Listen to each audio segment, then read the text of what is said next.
عید الاضحیٰ کی قربانی کے حوالے سے سوال یہ ہے کہ اس کا مقصد کیا ہے، اس کو کرنا ضروری ہے اور کیا اس کا فائدہ ہوتا ہے۔ سب سے پہلے تو اللہ اور اس کے رسول نے صلی اللہ علیہ وسلم جس بات کا حکم دے دیا ہو اس کو کر لینا، کر پانا ہی فائدہ ہے۔ یہ فائدہ تھوڑا سا نہیں ہے کہ اللہ اور اس کے رسول صلی اللہ علیہ وسلم کی فرما برداری کا موقع مل جائے۔ ہاں، پیچھے مقصد کیا ہے؟ یہ تربیت کا حصہ ہے۔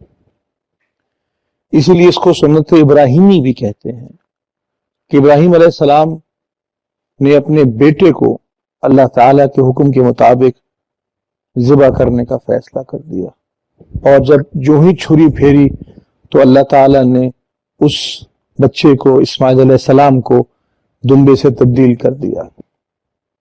وہ ایک آزمائش تھی، ایک امتحان تھا جو ابراہیم کو گزارا گیا علیہ السلام۔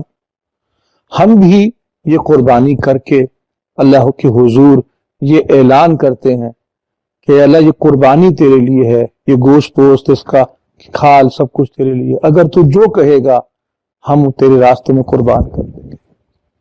یہ اس تربیت کا حصہ ہے۔ اللہ تعالی ہمیں سمجھ عطا فرمائے، ہمیں توفیق عطا فرمائے، اور اللہ اس کے رسول صلی اللہ علیہ وسلم کی فرما برداری کے موقع آسان فرمائے۔